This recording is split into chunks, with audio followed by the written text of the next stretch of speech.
Hello friends, welcome back. पिछली class में मैंने आपको बताया था मोड्स ऑफ एजुकेशन, जिसमें मैंने आपको फॉर्मल एजुकेशन बताया था और फॉर्मल एजुकेशंस के फीचर्स बताए थे। आज मैं आपको बताऊंगी कि इनफॉर्मल एजुकेशन क्या होता है। Only formal institution can not cater the need of education for the masses. सही बात है कि सिर्फ फॉर्मल इंस्टीट्यूशन जैसे स्कूल, कॉलेज, यूनिवर्सिटी हो गया, वो अकेले तो इतने सारे लोग को एजुकेट नहीं कर सकता ना, क्योंकि हर पर्सन के अपने अलग अलग नीड्स होते हैं, अपनी अलग अलग मजबूरी होती है। तो उसके लिए क्या हमें इनफॉर्मल एजुकेशन मिलता है। ठीक है। Education is incidental and spontaneous. तो इनफॉर्मल में क्या होता है, एजुकेशन जो होता है वो इंसिडेंटल और स्पॉन्टेनियस होता है। It is not organize systematically to achieve any particular goal. जैसे फॉर्मल में क्या था कि स्कूल, कॉलेज एक ऑर्गेनाइजेशन होता है जिसमें सिस्टमैटिकली काम होता है, बट इनफॉर्मल एजुकेशन में ऐसा कुछ नहीं होता है। All learning that a man require outside the school environment is called informal education. जितनी भी तरह के लर्निंग जो आदमी क्या स्कूल इन्वायरमेंट से बाहर से एक्वायर करता है, उसको क्या बोलते हैं, इनफॉर्मल एजुकेशन। अब है features of informal education. It is not pre planned and pre fixed. तो इनफॉर्मल एजुकेशन जो होता है वो पहले से प्लान नहीं होता और पहले से फिक्स्ड नहीं होता है। It is automatic and continuous through out life. ये ऑटोमेटिक होता है और कंटिन्यूस होता है, हमें हमेशा लाइफ में ये मतलब कहीं ना कहीं किसी फॉर्म में मिलता ही रहता है। जैसे सपोज़ करिए कि स्कूल में क्या है, लिमिटेड टाइम के लिए ही हम पढ़ते हैं, कॉलेज में क्या है, लिमिटेड टाइम के लिए ही पढ़ते हैं, तो हमें लिमिटेड टाइम के लिए ही वहाँ पे एजुकेशन मिलता है। लेकिन जब हम स्कूल, यूनिवर्सिटी, कॉलेज से बाहर निकलते हैं या फिर हम अपने आसपास के इन्वामेंट से जो एजुकेशन पाते हैं, तो वो क्या एक पर्टिकुलर टाइम के लिए होता है? नहीं ना, वो तो हमें मिलता ही रहता है किसी ना किसी फॉर्म में। फिर नेक्स्ट क्या है, it has no fixed time frame and routine. ठीक है, वही बात है, जैसे स्कूल में एक फिक्स्ड टाइम होता है, फिक्स्ड रूटीन होता है, तो वैसे इनफॉर्मल एजुकेशन में नहीं होता है। It has a wide variety of unstructured activity. ठीक है। अब हम देखते हैं कि नॉन फॉर्मल एजुकेशन क्या होता है। It is mix structure of formal and informal education. तो नॉन फॉर्मल एजुकेशन क्या होता है, ये मिक्स्ड स्ट्रक्चर है, किसका, फॉर्मल और इनफॉर्मल एजुकेशन दोनों का। Its aim is to meet the demand for education from all category of learner।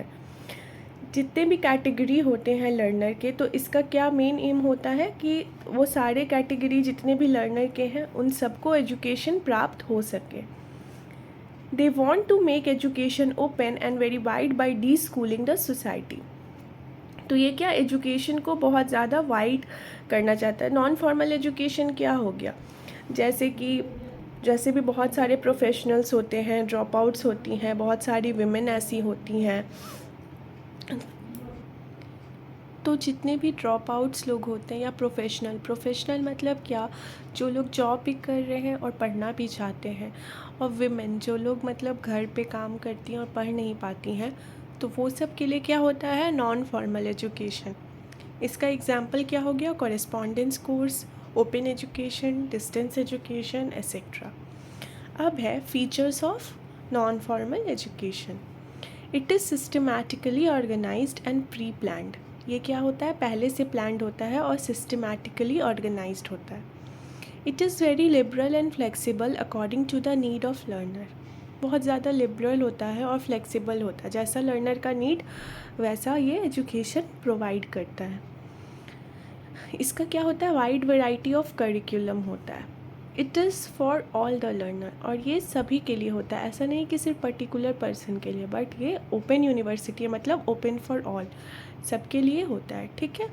अब कंक्लूजन देख लेते हैं कि एजुकेशन का क्या है। Hence, we can conclude that education is a purposeful activity directed at achieving certain aims such as transmitting knowledge or fostering skills and character traits. Education is lifelong process there is not such age limits to get educated. The aim of education is not only to educate an individual but also the overall development of an individual. तो education क्या होता है, life long process होता है, मतलब ये एक सतत प्रक्रिया है जैसा मैंने आप लोगों को बताया था, और इसमें कोई भी एज लिमिट्स की ज़रूरत नहीं होती. क्यों? क्योंकि कोई भी एज लिमिट में हम लोग को एजुकेशन मिलता ही रहता है. कोई भी एज हो, चाहे हम बचपन में जब हम जन्म लेते हैं तब से हमें एजुकेशन मिलता है, और हमने बताया था कब तक मिलता है, जब तक हम बूढ़े ना हो जाएं या फिर हमारी डेथ ना हो जाए तब तक हमें एजुकेशन मिलता ही रहता है. तो इसका कोई एज लिमिट नहीं होता है. और इसका एम क्या है कि सिर्फ एक इंडिविजुअल को एजुकेट नहीं करना, बट उसको पूरा ओवरऑल डेवलपमेंट करना, उसका सर्वांगीण विकास करना. From individual a society gets educated, from society region, and from region nation. तो एक इंडिविजुअल से एक सोसाइटी एजुकेट होता है, एक सोसाइटी से एक नेशन एजुकेट होता है. Without education we can not imagine a civilized society. Education के बिना क्या हम सिविलाइज सोसाइटी इमेजिन कर सकते हैं? नहीं ना. So we can say that education not only gives us knowledge but also teaches us lessons of humanity. तो हम कह सकते हैं ना कि एजुकेशन जो होता है वो सिर्फ हमें ज्ञान नहीं देता, बट हमको वो क्या सिखाता है, ह्यूमैनिटी भी सिखाता है. ह्यूमैनिटी मतलब क्या? दूसरों की मदद करना, दूसरों की सहायता करना, जब दूसरों को ज़रूरत हो तो उनके काम आना. Education comprises good thoughts in human being. Education जो होता है वो ह्यूमन बींग में अच्छे अच्छे विचार लाता है. Education tells man how to think, work and how to make decision. हाँ, जब तक हम शिक्षित नहीं होंगे हम अपना डिसीज़न अच्छे से ले पाएंगे नहीं ना. तो शिक्षित होना बहुत ज़्यादा ज़रूरी है. इससे क्या होता है, हम अपना डिसीज़न खुद से ले सकते हैं. कैसा काम करना है, कहाँ करना है, कैसे सोचना है, हम ये सब सोच सकते हैं. It contributes to human development. Education develops a meaningful outlook on life. तो ये था हमारा एजुकेशन. एजुकेशन में हमने क्या क्या देख लिया? Process, nature. मतलब एजुकेशन में आपको कहीं से भी क्वेश्चन आए, सबसे पहले इंट्रोडक्शन लिखिएगा और लास्ट में कंक्लूजन ज़रूर लिखिएगा. और ये एजुकेशन जो मैंने आपको जितना भी पढ़ाया है वो बहुत ज़्यादा इम्पॉर्टेंट है. एक बार देख लीजिएगा क्योंकि ये हर साल पूछता है.